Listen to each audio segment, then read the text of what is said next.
What's bugging me is that people having any issue with her going to a football game. Right. I'm not a Taylor. I'm looking at the camera. I am not a Taylor Swift fan. I'm not a Swiftie or whatever you want to call it. But I have somebody in my life that is, and that's my wife.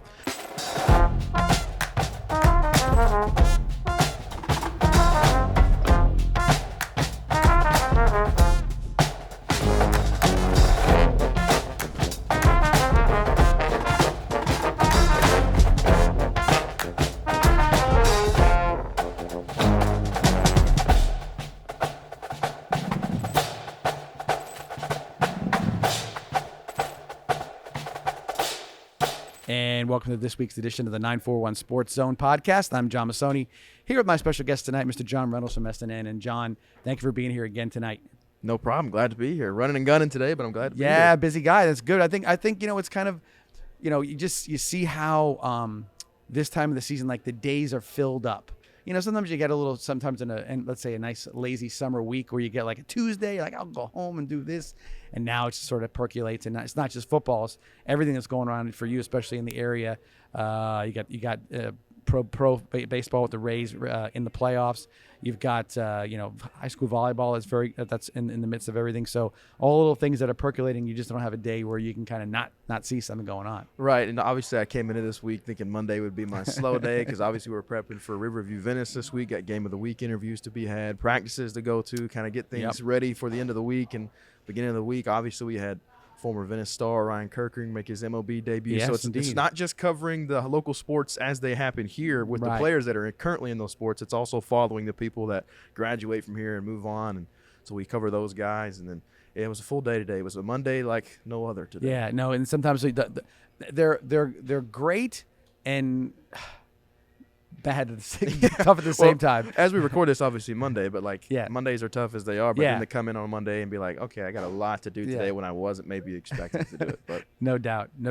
Last week was an interesting week. We kind of did it. We're tinkering with stuff, here at the 941 Sports Zone.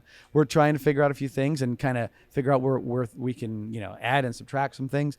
And a lot of people ask a lot of questions on a weekly basis. Do you talk about this or do you ask about this? And I'm like, do you watch? They say, well, yeah, but then what about how do you get to this format and that format? So we kind of did an Ask Johnny thing where we just decided to pool a bunch of people, ask what questions of the day kind of stuff. Some were funny, some were inquisitive, some were good, and it was kind of interesting because I thought, well, that'll be something. My goodness, it turned out to be something that you really got a lot of time to kind of when you started answering the questions. There was a lot of meat on the bone on some of those things, so it was kind of fun. Yeah, Q&As are pretty cool, especially when you have different perspectives. Like when people ask certain questions you maybe never thought you'd have to answer. And I caught bits and pieces of that last week, and there were probably some things you were like, never thought about that before. And then obviously Francis gets to come on air and get to show some face, so that was cool too. Comes up from behind the camera and he's knocking the questions out. So no, it was kind of fun. So we said that we'll probably do that maybe in a smaller format moving forward, especially when things will start again getting in near or close to something that's a hot topic of some sort, so we'll definitely do that as well. So thank you to everybody who did send questions in, and we appreciate that, and we'll put it out to a larger audience at some point in time as well. So with that, moving forward, local. All right, so we're gonna start local tonight, and obviously we did a big media day here at Douglas Jeep, and we're at Douglas Jeep like we are every week. So thank you to Douglas Jeep and their whole staff. But we did the media day and sort of catching up a little bit as to how those guys are doing and what's going on. I just my last week I'm looking at everything. I read things. Braden and Christian beating St. Stephen's. I thought that's a pretty big step.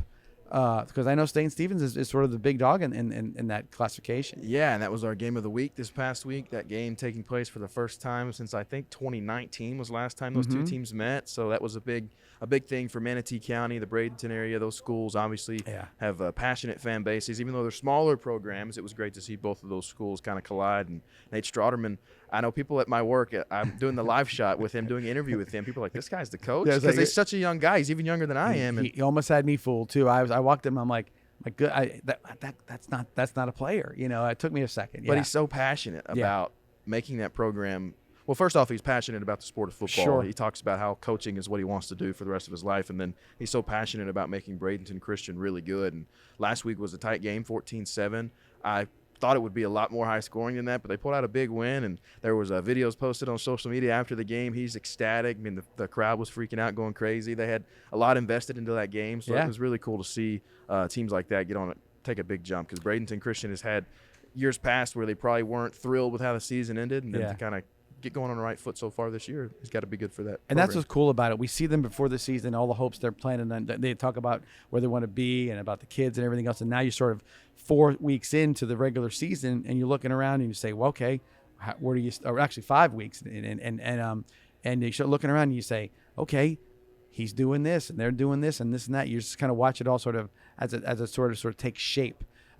With that, what so far has stood out to you as maybe a big story, not specifically to one team, but just generally in the area, something that's kind of popping off the page for you? I think it's in all of football. I feel like running games are starting to be more prominent than they have been in years past. Obviously, a lot of schools are kind of going to that, throwing it all around the yard, a lot of passing yards, but I think a lot of dynamic running backs are still staking their claim on the game. I mean, obviously, you think of Venice, you think of Jamaris Wilder and Alvin Johnson, and then was it Macho, the freshman, emerges, has a couple of big games. So and then you see guys at Bayshore, like Jaden Judge, I think has got, if he doesn't have 20 touchdowns so far, he's fairly close, scoring like 5 or 6 touchdowns a game. And, I mean, you see a lot of guys that are just bouncing around, making big plays in the backfield, where coming into the season, you're thinking it's going to – I mean, there's still a lot of it. There's still a lot of throwing air raid offenses and stuff like that, but there's some big-time running backs still making a difference on the Suncoast for sure. And you're absolutely right. I think a lot of times there are trends, obviously. All of a sudden people, hey,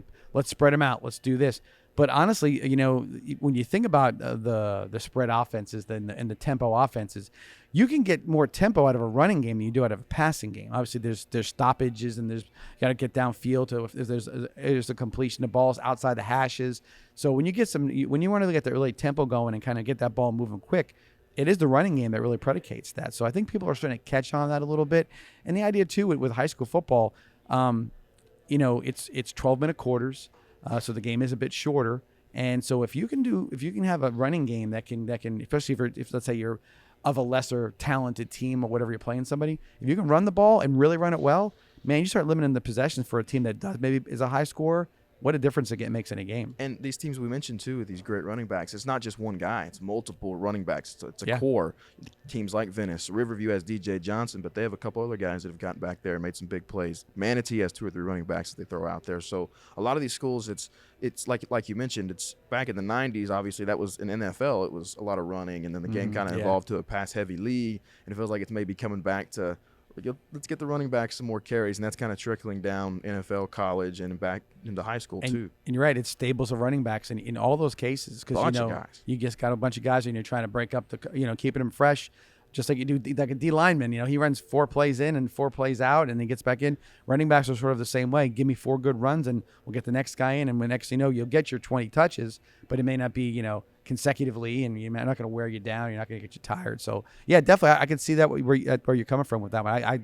I have seen a little bit more of that as well. We ran into a buzzsaw with a running game against Armwood, our Venice's first game. So definitely was a trend right off the bat.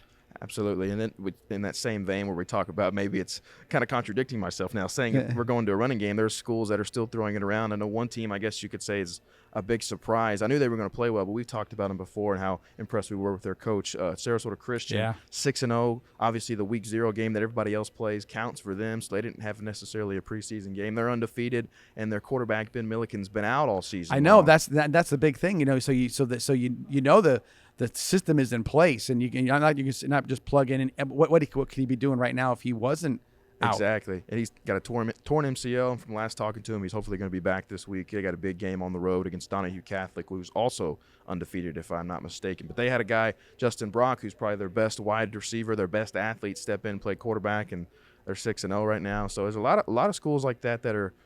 You may not know a whole lot about them, but they jump off the page. And I know 8-man football is a different perspective too, but they jump off the page really, really quickly. And then teams like Riverview, who maybe some thought maybe would regress a little bit. They really haven't. They came into the season not knowing kind of what the quarterback position was going to take hold of. Right. Braxton Thomas emerged, has done really well. Anthony Miller, a former Venice guy, is now a one of the more fantastic slot receivers, kind of just athlete all around in the area. And a lot of teams like that have been good for years past, teams like Braden River, Riverview, Cardinal Mooney, Booker, teams that thought maybe would take a step backwards. At least Riverview and Braden River, they've really stepped up into the plate and really done well. One of the things I'm not saying it's a surprise, but one of the things I saw, I thought Cardinal Mooney has really been not dominant from the perspective of but like really really solid, I guess you would say. They look like they're good, and they're not fluky good. They're just really that good. Yeah, that's like we mentioned before. I think earlier in the year I said they would go 9-1, and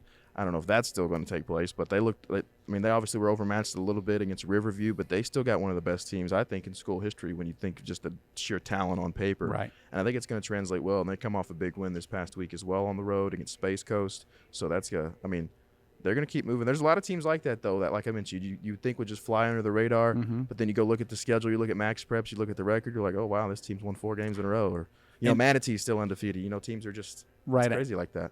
Any surprises for you? But I'll tell you, I'll start off with some surprises. I'll go back to what you just said. Classifications in Florida changed. Went from 1A to 8A. Now you've got the 1M, the 1S's, the 2, all the way up, kind of how it works. And I'm seeing a lot of the big powerhouse teams are like 1 and 2 S or M kind of schools. Chaminade had a big victory down in Miami last week over Miami Central, which is we're defending national champion. But you're looking at that and you see a lot of the schools that are again the smaller classifications, if you want to call it that, are having a really bang up year so far and look like they could play with anybody.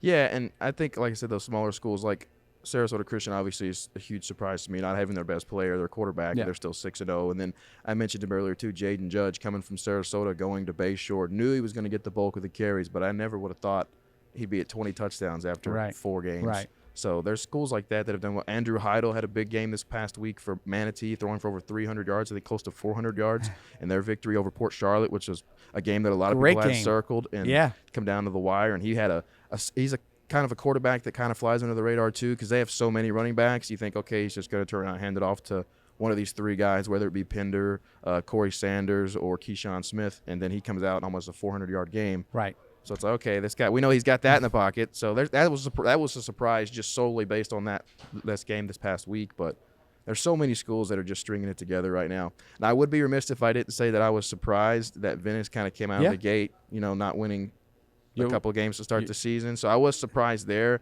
Not going to take away from the program that they've built and that they have, but it was funny. I was just kind of like, whoa, it's odd. Yeah, it's odd. You're not used to it. Yeah, especially in that with that situation as what it was. There was like you had the momentum off of the week 0 game, Tampa Bay Tech, who was a playoff team last year, and you thought, okay, well, you didn't have a problem here. You always talk about the first game, and then you always get much better from your first or second, and it really didn't happen that way. And so, yeah, it was surprising to say the least. But I think lessons are learned in those situations, and if you can learn a lesson early, then that's gonna bode well for you as time moves on. Again, I will say this: there's still some question marks right now because you look at you've seen both sides of it. Which team shows up this Friday? Is it the team we watched play against Northwestern and then again last week against River Ridge, or is it the team that we play against Armwood? You just don't know. Well, it's just one of those teams too where like I could look at it and be like, okay, they started off 0-2, didn't look fantastic, but it's like they're still going to be there at the end of the year. They're going to figure it out. I mean, it's a tough schedule. You expect ups and downs, and then they bounce back this week. On the call this week, I heard a little bit of 54-0 victory. So you're going to find their stride. But it's just an up and down season. It was just one of those things that taken aback a little bit by it, and it's just like, okay. Well, it's one thing about high school football. There's a bit, you get new guys every year. Kids move up. They're juniors, they're seniors, they're starters. And they watch their other people play in front of them and say, okay, they're winning. Yeah, we're going to do the same thing. Then it's your turn. You're in the uniform. You're in the starting lineup. You're like, all right, I got to figure out how I got to do it now. And so sometimes that learning curve, that situation, maybe they hadn't been in that situation before. And sometimes even, you want to play certain places where you say, man, that's going to be great. They got 5,000 people in the stands. They're doing a broadcast of the game and doing this and that. And all of a sudden, like the lights come on. You're like, oh, wow, it's me. and a little bit of that takes a little getting used to sometimes. And another big surprise was Miami Northwestern kicking you guys off the call. That was a huge surprise. I was like, why would they want to do this? We were all disappointed and surprised. You got this there's the look right there. Like, oh gosh, I can't believe we went down all the way to Miami for that. Biggest surprise of the year so far. So big splash players. I mean, you mentioned a few already, but anybody who's surprised or splashed as far as looking like they're going to make a big name for themselves, younger, senior, whatever it may be. Well, Braxton Thomas, I think, for Riverview has kind of emerged as the guy at quarterback for them. Coming into the season, you thought Miller might play a little bit of a role at quarterback, and then Jeremiah Dawson's still there. But Thomas, coming from Arizona, was kind of the unknown. You knew that you think out west, you think Texas, there's great football. California, there's great football. Arizona's kind of lost there in the middle. Yeah. But then you kind of sit down and talk with Coach Smithers. You talk with Braxton, and they'll let you know that Arizona football is nothing to be sneezed at. And he's came in right away, and he's done a lot of great things. And then they're set up, obviously, years after. If they can move Anthony from the slot to quarterback, whatever they want to do. Right, but there's been a lot of players like that have taken shape. I've loved what I've seen from Glasser so far at Venice. Dude's got a cannon for an arm, and he's built like a Mack truck. And it's like that guy could play quarterback. You could put him in the backfield as a running back. He could also go to the other side and probably play middle linebacker for you, or he could just be a thick safety. Yeah. So it's just like he's got that level of talent. He's just like eye-popping. Like you watch him, and it's just like this guy is going to play somewhere. I know I think committed to Central Michigan, so it's like he could play quarterback for them, and if they wanted to, they could probably flip him and do whatever they wanted on the defensive side with him too. Obviously, Jaden Judge, as I mentioned, is eye-popping as a running back. Oh, man, I'm trying to think of a couple other guys here because there's guys I go through all the time, and it's just like well, the young man from Cardamone, they got the Gator recruit. Teddy Foster. Yeah. That's another athlete too. That's like one of those guys. Just get him the ball on offense and then let him make plays on defense, because I think he plays both sides for them as well. And they got a lot of great athletes too. Zamarian Lang. You think Chris McCorkle, Carson Beach. There's a lot of great players. We could sit here all day, John, and talk about people and players. We could have a 4 or 5 hour long podcast, and I'm not going to do that to these guys. But it's just like there's so many players you could sit here and comb through and just be like, this guy could do it. This guy could do it. I trust him every down. I'd throw him in the ball every down. It's crazy. So looking into the year, obviously this Friday, Riverview Venice, big rivalry game. That's something that people had circled for a while. Yes. But I'll tell you this: looking forward, just to see how everything starts to round out. I know Booker had a little bit of a slow start, right? And so I was like, I thought they were going to dominate, but they're getting themselves together. At the media day, I said I thought Bayshore was going to be much improved. There's a legacy there. There's something to that. That's not a, they were it for a long time in Manatee County, and I could see them I just saw like, oh man, they're getting the right people and the right coach, can build on something. So I'm interested to see how they play. It plays out for them. Also to see how with Port Charlotte, how they ran up. They've taken on a pretty tough schedule, which I think is fantastic. And see how they can roll, and if they can give them momentum going into the playoffs too. I just feel like there's something ready to hit with Port Charlotte. Well, they started off early with Bishop Verot, which was a great team to start off with, and they fell to them. But then they rattled off 2 or 3 games, I think, where they put like 50-plus points up per game, and they held opponents to like little to no scoring. And they had their biggest shutout victory a few weeks back, 63-0. So it's like they put up a lot of points. Their biggest shutout victory of all time. So Coach Ingman's got a lot of talent there as well. Myron Charles is a defensive lineman there. That's going to be hear a lot about him. My goodness, he told us the media day. He's like, I'm just his secretary for a given amount of time, and then I decided to coach him a little bit. But yeah, there's a lot of great teams, and I'd be remiss too. We talk about some surprises. I kind of skipped over a couple teams. We talked about this. Northport has rattled off 3 straight victories from a team that's kind of been forgotten about, so they've done really well. Lemon Bay's undefeated still right now. They got DeSoto County coming up this week, which would be their biggest test so far this season. So that's a couple of schools. Like I said, we could sit here all day. And I would forget to mention them. And that's the thing. Overall, though, there seems to be a nice amount of success being spread around. I think with Coach Belser at Northport. Sometimes I'm like, am I saying that? Am I remembering it right? But what he was trying to do is coming to fruition. And it's good to see, like I said, those plans that we heard them talking about, a lot of cases, this is what's happening. It is sort of coming to fruition where they are trying to make it, they are putting what they want to do and they're implementing it, and it's sort of working itself out. Like to see them get back into the mix in regards to the regular districting, and that would be fantastic to see if they could make that work. I think it was 3 weeks ago when they won. They were at home. It was their home opener, and it was their first game they had won since, I think, 2019, the end of the 2019 season. And just the atmosphere, fans there, Bobcats fans were pumped up. I think they were playing IMG Blue, and it's not IMG National by any means, but that's still, you walk into a stadium and you're playing a team with IMG on their chest, and you walk out with a W. That's big for any program, and then for that to be their first win in a little over a year and a half, 2 years' time, that's huge. And then the stadium there is beautiful. It's like fantastic facilities, and it's good to see them kind of on the rise again. And then Lemon Bay, I go watch their games because they usually play a Thursday night game, so I get the opportunity to go out to Inglewood and watch them, and they just play the football the right way. They're so methodical. They never skip a beat. There's not a lot of penalties. They just play football. They're going to run the ball down your throat all 4 quarters. It may not be the fastest paced football, but they're going to play at the top notch level, and it's no surprise that they're undefeated too. They know where they're at in their classification and know what they're trying to do, and it's a winning formula. You just can't go out there and say, hey, you know what, we're going to give somebody the ball and let them toss it around. It doesn't work that way. You got to have the people who can do it. And when you start putting everything together, you say this is what we're working with, and you make it work to its optimum ability. Man, that's what you want to see, And kids enjoy that. They're not trying to do things they can't do or wouldn't be able to do. So that's good. It's cool to see that. But as you mentioned, though, the biggest game so far this season for me will be this Friday with Riverview and Venice. It's gonna be a fun one to watch because I know Venice has had their struggles at times on defense. So I think seeing what Riverview can do against that defense, and kind of they've played better these past few weeks. Riverview has more than I expected. Not that I thought they would be terrible in any sense of the word, but they're playing better than I thought they would. So I think that they had a bye week this past week, so they're going to have about 2 weeks to kind of prep for Venice. So I think if you give that amount of time to get ready for a team, I think it's going to be fun. I think and obviously Pal Davis is going to be rocking for sure. So. One of the things I will say to all the ADs out there, stability at the coaching staff is a big deal. You're watching these teams as they're coming, building them things, and if you have stability, you can really start to see it grow when it's done right that way. So if somebody's trying to make it work and they're trying to do something, they got a plan. Sometimes it's worth sticking it out and seeing how it goes, because that's stability at Riverview, at Venice. I mean, that's why they're successful, because they have the coaching staffs there for a while. And it's a huge rivalry. I mean, people. Not to get in the weeds about anything, but people know that there's not hostility, but there's some things there. There's a lot of things. There's a lot of things right out there and open. Yeah, things that have been there longer than I've been around, but I've been privy to. So there's a lot of.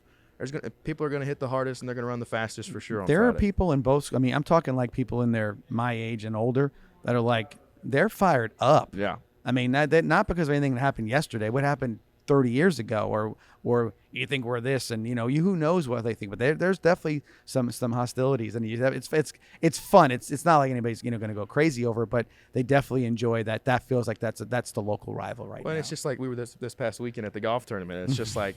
I almost felt like if you said Riverview, it's like saying a curse word. It's just one of those things, man. The atmosphere is different, and it's going to be a fun time. I enjoy those games every year. Yeah, no, there's no doubt about that. And of course, with the two teams in the same district, and they're both good schools. Normally, this is usually chapter 1.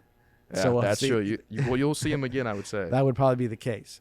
With that, we'll take our first break of the night and come back. We'll talk a little bit about the Tampa Bay Rays. Okay. Just want to talk a little bit because it's coming up. They're in the playoffs. But they're coming in with the MASH unit right now. There are definitely a lot of injuries to the Rays, and see how they can work that out. But it doesn't seem to bother them very much. With that, we'll take our first break of the night. We're back here at Douglas Jeep with the 941 Sports Center.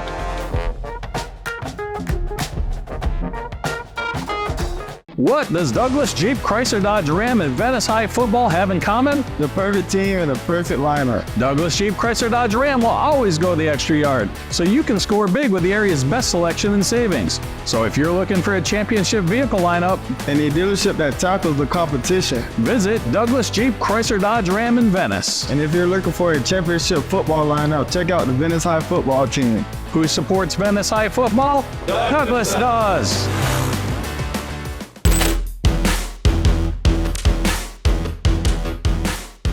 Back here at Douglas Jeep and the 941 Sports Zone. And John, when we went to break, we mentioned about the Tampa Bay Rays currently, as we speak today, on Monday the 25th. It's 95-62 record, which is fantastic. I mean, really outstanding.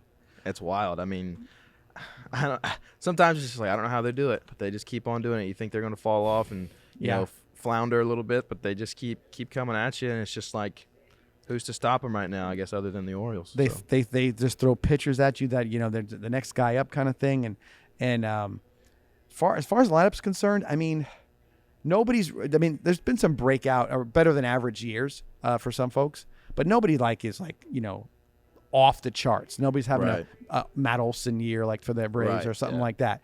But consistency wise, somebody always seems to make a play or get the key hit or do whatever. They just sort of play it that way. Beginning of this podcast, we talked about analytics with Coach Peacock when he was sitting in your chair for a bunch of weeks in a row.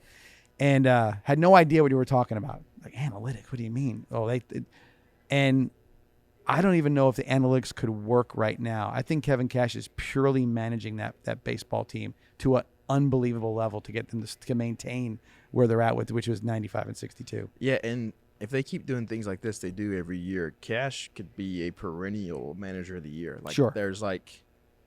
There's no reason why. I mean, when you just look at the roster itself and you think about the players that are on it, like you said, there's nobody that's had a fantastic year. I mean, Yandy Diaz is solid, or Rosarena is giving you his normal best, and then Paredes just kind of had a bigger year offensively, and then you lose Wander Franco. It's like if they were ever going to fall backwards, it would have been then. But you look at what Cash has done, just being able to manage, not spend as much money as people, kind of play more analytically, kind of dink and dive, throw guys out there situationally. Like I said, he could win it every single year. 95-62. I mean, yes, you're not winning the division, but but you win every other division in Major League Baseball except for the Braves. They're an anomaly. But you look at it and say, like, right now, Rosarena's out of the lineup, Diaz is out of the lineup, Wander's out of the lineup, Brendan Lau's out for basically for the better part of. He may come back for the World Series. The injury has happened before yesterday. Josh Lowe's had a good year too. So you got these guys. You got Luke Raley doing some stuff. But everybody's sort of Siri's hurt as well. He was so these are all these guys, and I said, and they're putting these guys in there. Now, do I think they'll all, with a few exceptions, come back and be ready for the playoffs? Yeah, I think some of this might be a little bit of body maintenance a little bit and get everybody up to speed.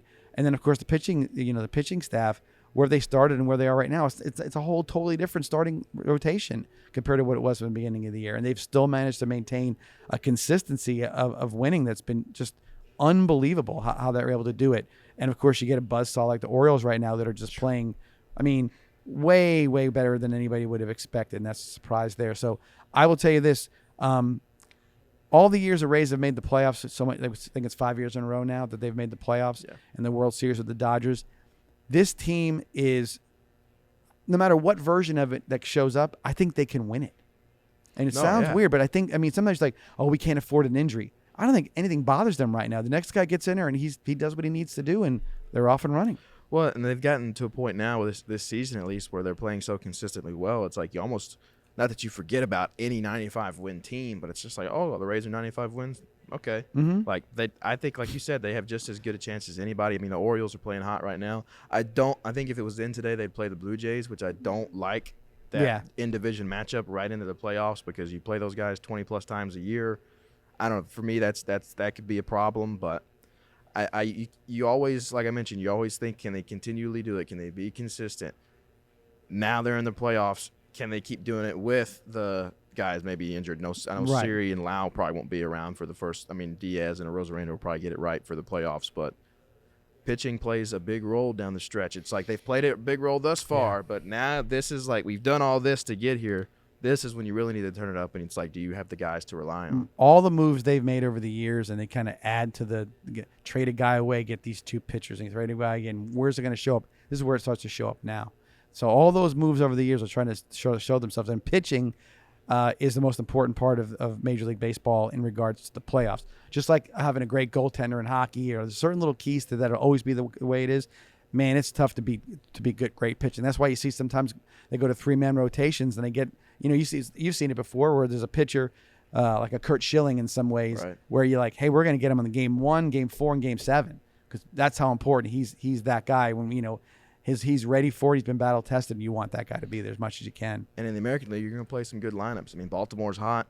Toronto's got some big boppers in the middle of their lineup, and if they do beat Toronto, they go to face Baltimore, and if they do get past Baltimore and you're waiting whoever comes out from the Rangers and whoever else is going to be left, the Rangers got a deep lineup. They put a lot of money towards a great lineup this season. So the pitching's going to have to come through now, and you're going to have to rely on, the Zach Littles and the guys that have maybe never – the Savales who've never been there before, guys that have never had huge impacts in a postseason game. You're going to have to figure out, not be nut up or shut up. I mean, it's just like you have to figure it out. That's right. Absolutely. So we'll look forward to seeing what happens to that in the next couple of weeks. Talking a little college football local, Seminoles had a big win over Clemson. I would say that it was they played well, got a little lucky. The fumble recovery for the touchdown, a few things. I think that I'd say that, but you got to be good to be lucky, in some way. So I'm not saying but they didn't. I don't think they played their best game. And so I think that we'll see how far this keeps them going towards that playoff bid they've been looking for a lot of years now. But again, like I said, other than that, I think it was kind of a regular week. I mean, I will say this: impressed with USF beating Rice this week. I mean, from where they were last year to be as competitive as they've been. The Alabama game a couple weeks ago was, and there was a crazy amount of rain and stuff going up there, but nonetheless.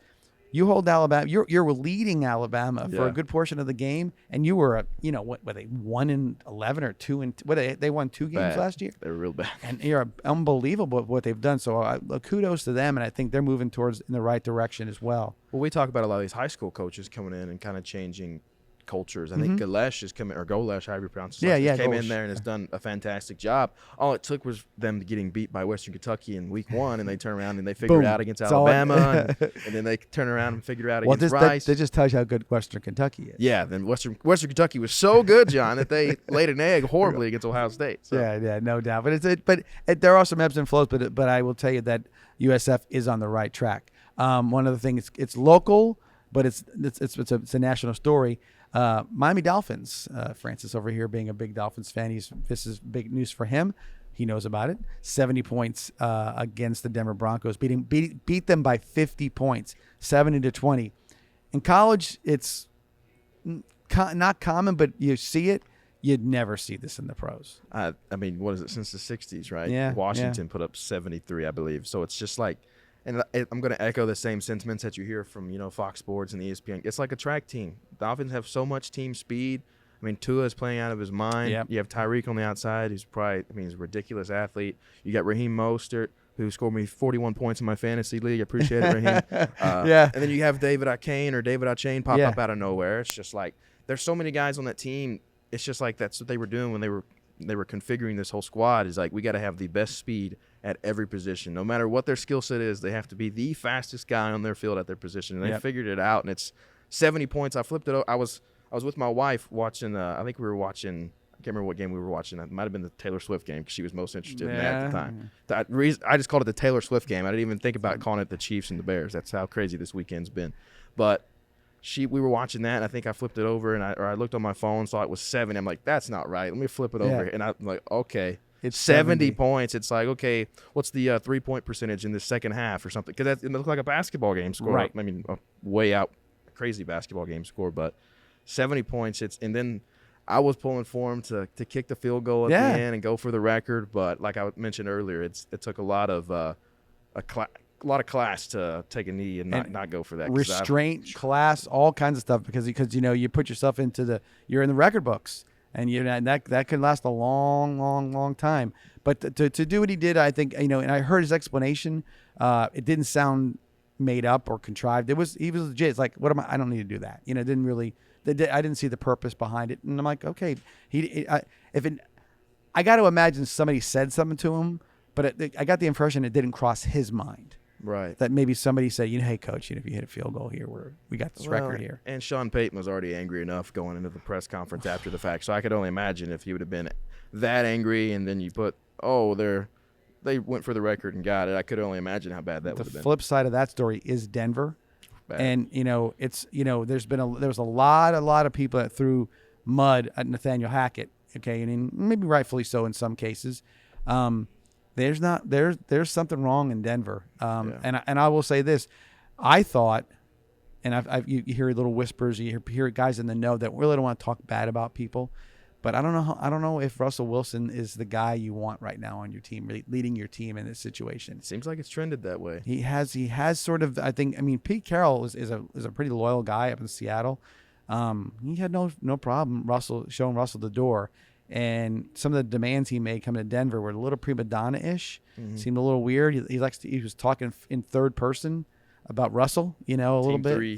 Yeah. So I'm just I'm a little worried that there could be a little poison in the well with him as well. I mean, I've seen people on Twitter already saying that they're prepared to go to Jared Stidham already. He's the backup there. I'm like, if they're already ready to make a change, you brought Sean Payton in to kind of change this around because you had Hackett last year who couldn't.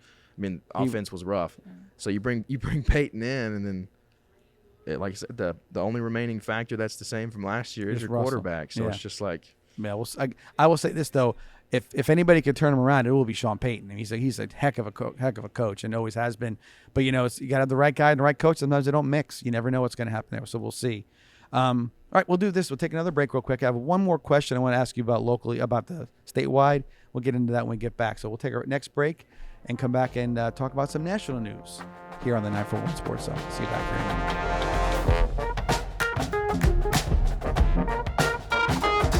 What does Douglas Jeep Chrysler Dodge Ram and Venice High football have in common? The perfect team and the perfect lineup. Douglas Jeep Chrysler Dodge Ram will always go the extra yard, so you can score big with the area's best selection and savings. So if you're looking for a championship vehicle lineup And a dealership that tackles the competition. visit Douglas Jeep Chrysler Dodge Ram in Venice. And if you're looking for a championship football lineup, check out the Venice High football team. Who supports Venice High football? Douglas does.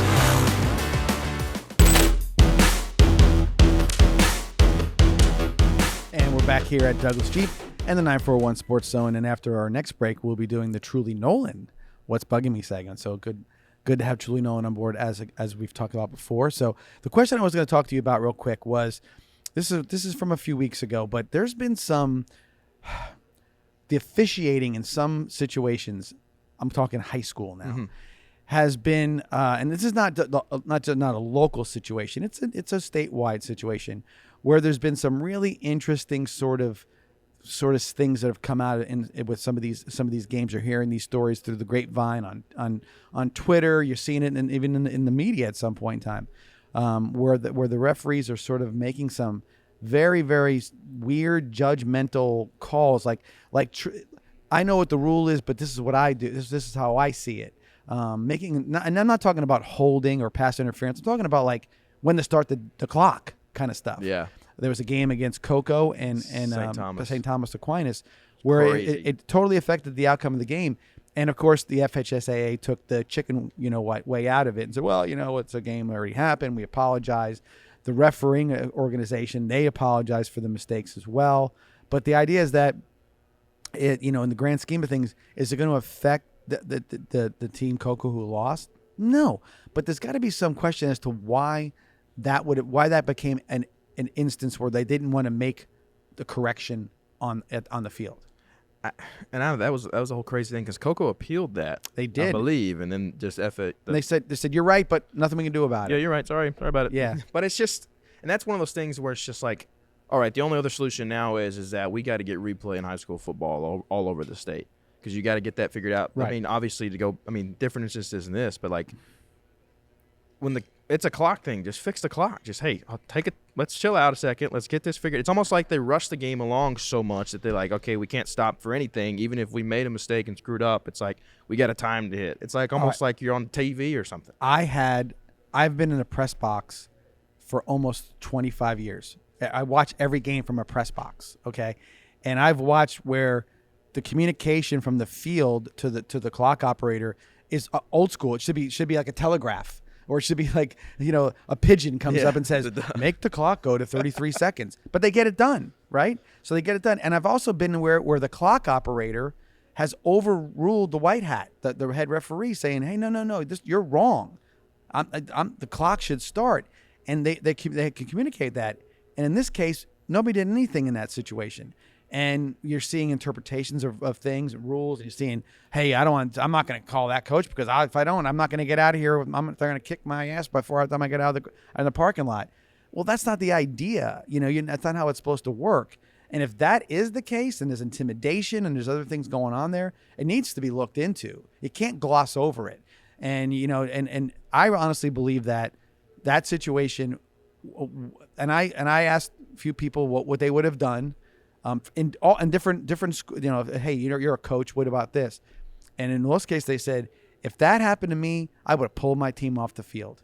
I would have rather had an F forfeit than to let them get cheated out of something that is that blatantly wrong. But you know what somebody would say? Oh, it's not that serious. It's not that big of a deal. It's a game. It's a game. But it's like that has a lot of repercussions when it comes to playoffs. And it's just like any other situation in life. If you're wronged in a certain way, you'd want to have it righted. Right. It's something. I mean, just because it's a high school football game, yes, it's a game. It's competition. It should be lighthearted in some aspects, but people are still competing to win. There's obviously, I mean, with Cocoa and St. Thomas Aquinas, those two schools are two top teams in the state.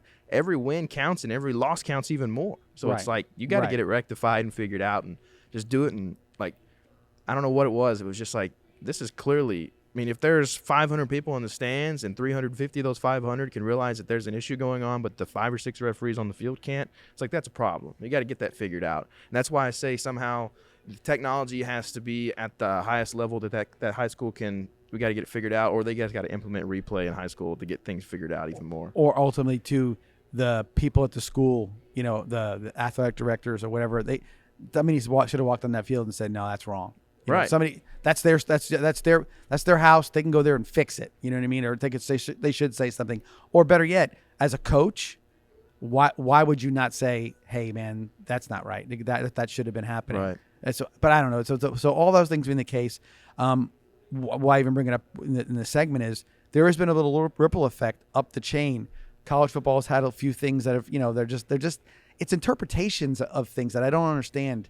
Why would you interpret it different? I mean, if you're working for a conference or you're working for the NFL, how it's not as cut and dry for some refereeing crews as it is others.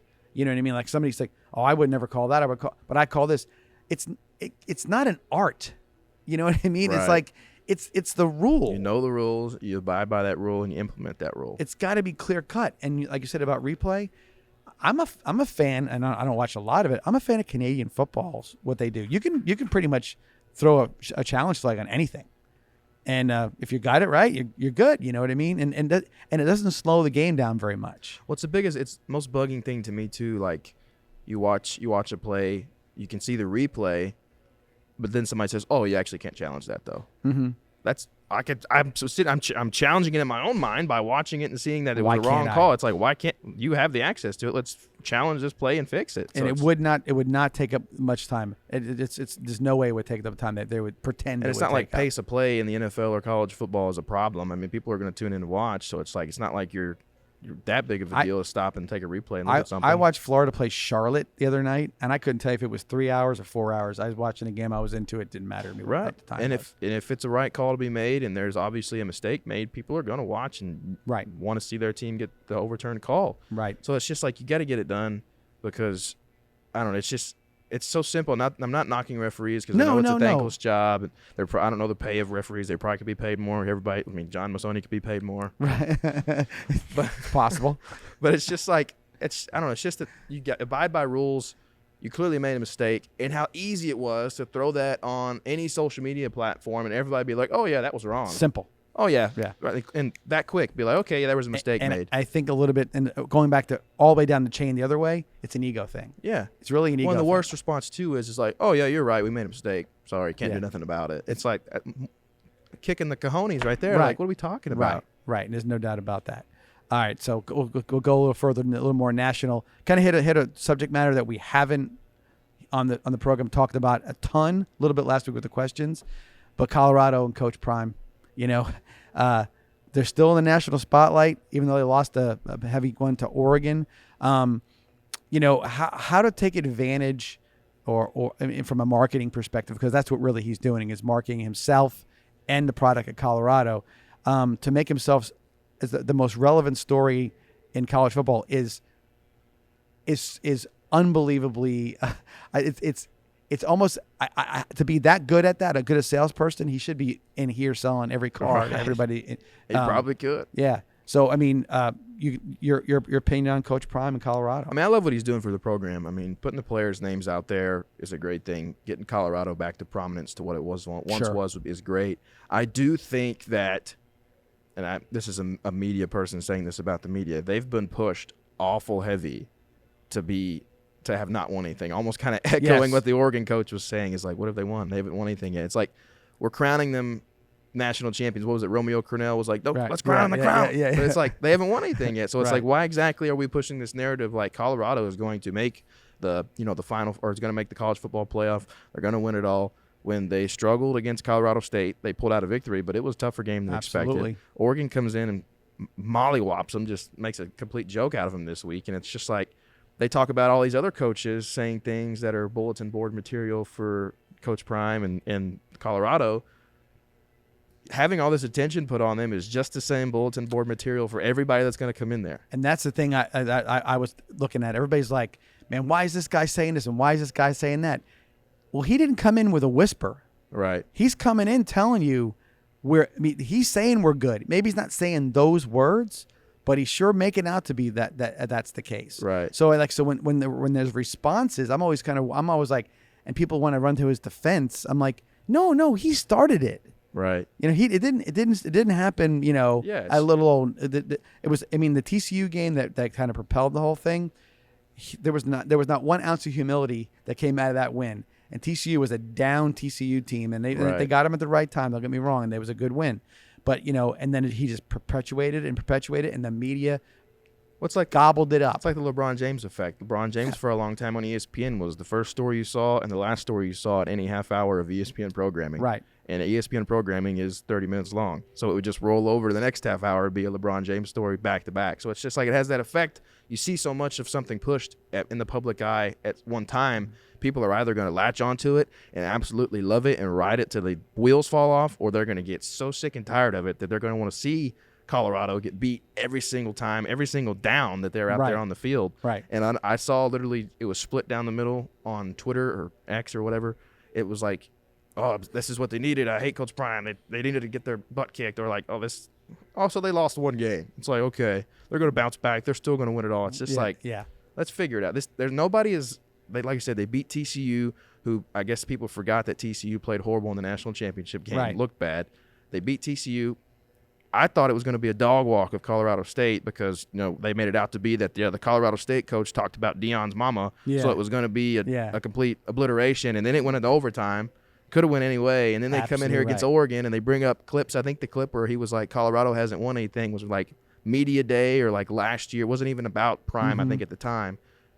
So it's like I mentioned, like they're saying, oh, this coach is talking about Prime. It's going to make them play so much better. It's like, you think all the attention that they're getting isn't pissing the other coach off as much as anything else is going to be? Right. And then they released that clip of the Oregon coach like before the game, like, game's not played in Hollywood, it's played on grass. Right. I thought that was the most fantastic thing they could have ever done. It's just like, we all know that players are going to be thinking that way, but it's just never been put out there and been forward about this Coach Prime team. And it's just like, it's crazy. And then you think back to like everybody already kind of had a chip on their shoulder about Colorado anyway when he came in there that first day and was like, all 80 of you guys need to look elsewhere to play. I mean, so there's generations of people that break down football and talk about football. People, like the Lee Corsos, the Lou Holtz, that have a different mindset of stuff like that. And the newer generation is kind of cool to what Deion does in the marketing aspect. There's always going to be a butting of heads in that regard. But, like, I don't know. I feel like pushing one team so much before they even win anything is kind of out of bounds in a way. So they got a big test now too. They got USC, Caleb Williams, and I think they rattle off UCLA and a couple other schools. Listen, the rest of the Pac-10 or Pac-12, they're good. A lot of good quarterbacks out there too. So there's no doubt about it. One thing I'll say this: ultimately, all the stuff that comes about, he'll be judged on the W's and the L's.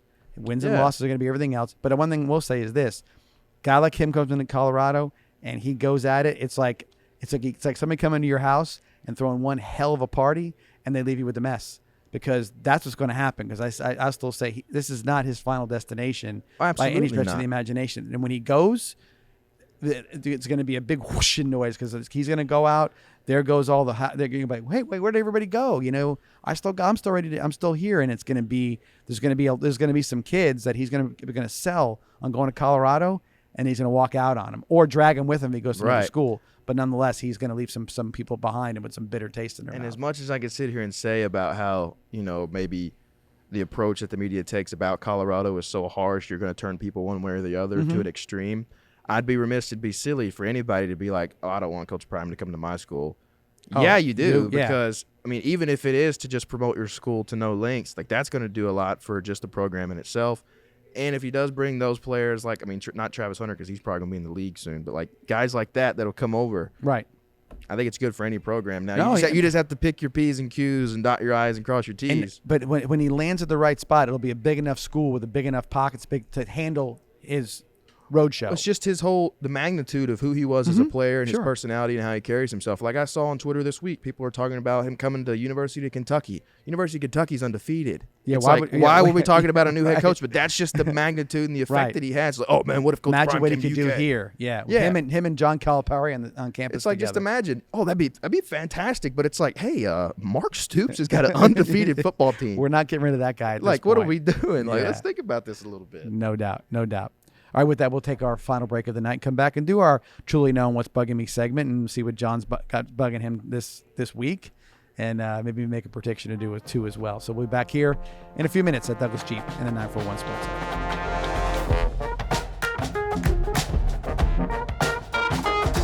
What does Douglas Jeep Chrysler Dodge Ram and Venice High football have in common? The perfect team and the perfect lineup. Douglas Jeep Chrysler Dodge Ram will always go the extra yard, so you can score big with the area's best selection and savings. So if you're looking for a championship vehicle lineup, And a dealership that tackles the competition. visit Douglas Jeep Chrysler Dodge Ram in Venice, And if you're looking for a championship football lineup, check out the Venice High football team. who supports Venice High football? Douglas does.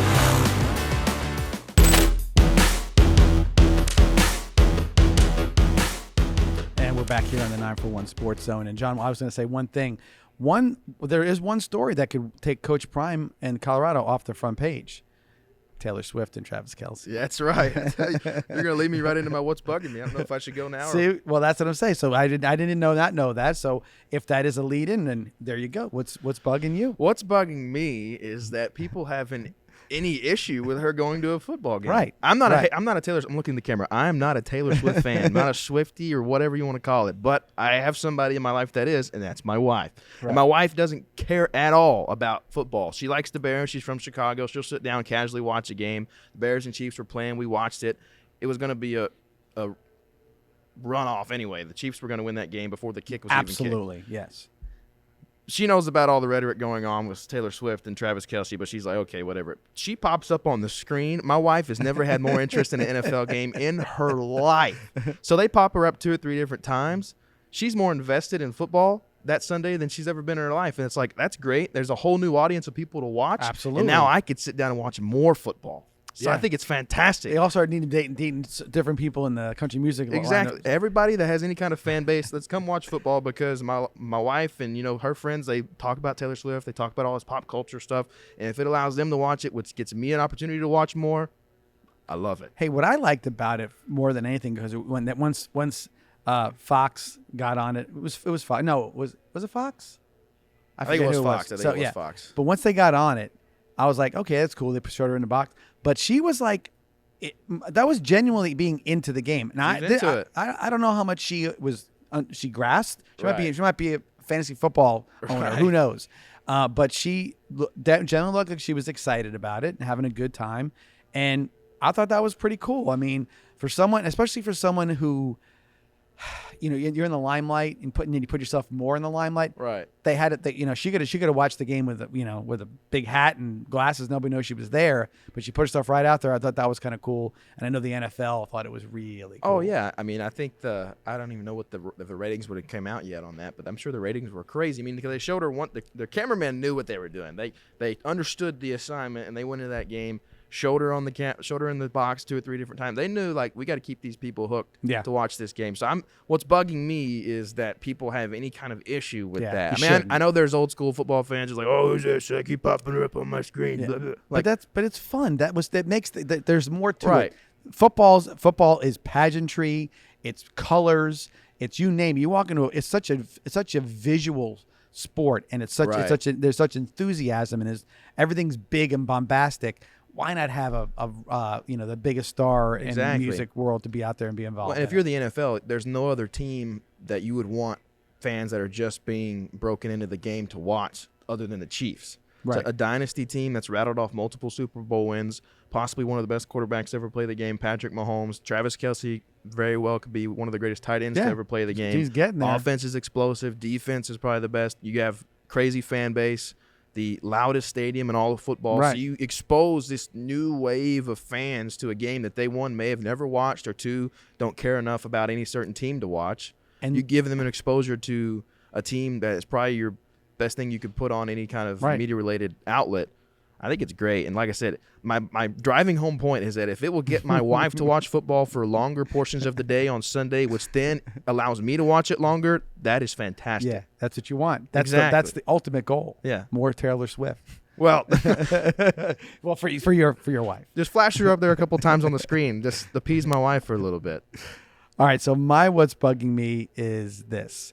So Ohio State played Notre Dame, and before the game, what I would say looked like a very weak Lou Holtz made a comment, about Ohio State needing to be more physical and whatever it may be.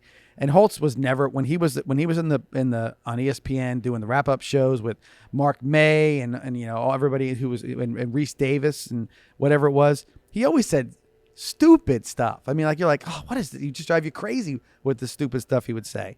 But what he said there was some validity to it, and I'm like, okay, so we said it, whatever. And then Randy Day comes out, Coach Day, is it Ryan? Ryan. I'm sorry. Ryan Day. Rainy day for him. Yeah. Ryan Day comes out and just, like a lunatic after the game. I mean, he sounded like a raving lunatic. And I'm like, and I'm hearing, well, maybe he had some issues with job security. I'm like, if his job was in trouble, Ohio State's lost their perspective on some stuff.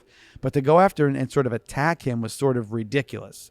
Also, on the flip side, Lee Corso, really, you're in the media, right? I mean, Lee Corso has been like beloved guy, all his little things with the helmets or the mascot headgear, the whole deal. But he had a stroke a couple years ago, and you really can't understand what he's saying sometimes. And he said something about that the two teams or nobody wants them. Yeah. And they said the coach from Washington State said it was something like that nobody would watch. I don't know. We say whatever he confused. Nobody wants me league or something like that. Yeah. And so the coach was like totally ripping Lee Corso. I'm like, no matter what he said.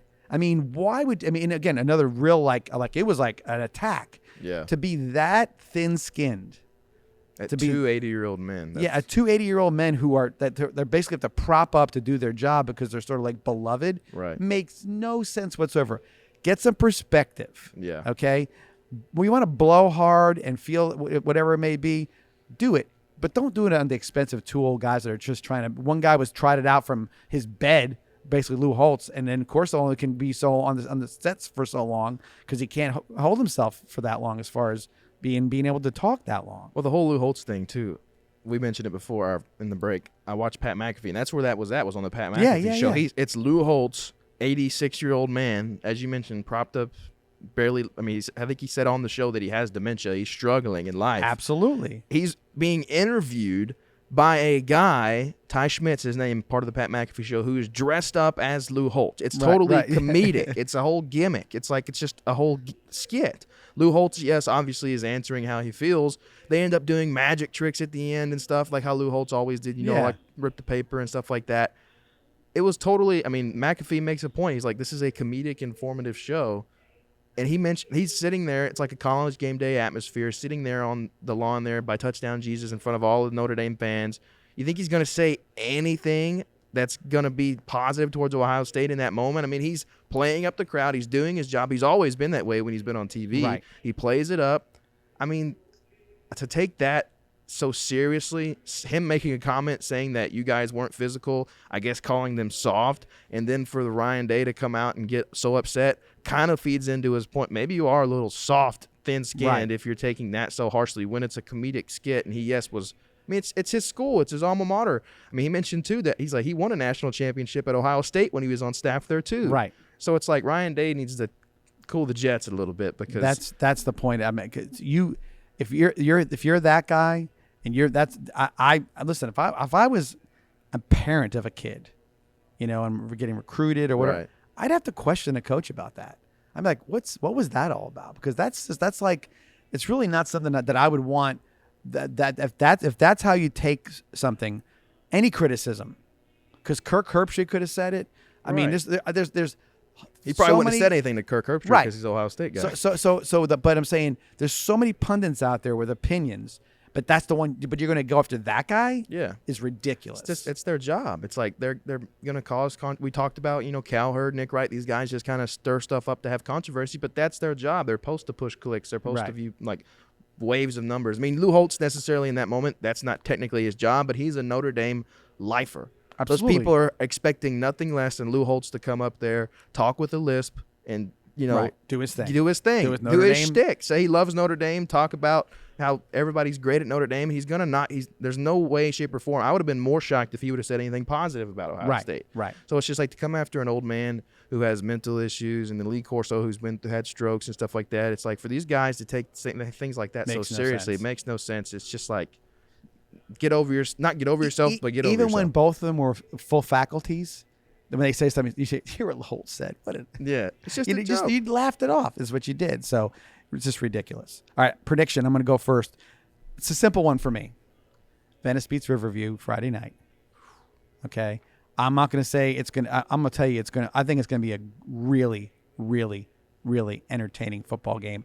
I felt that way for all through the off season, and that's big game.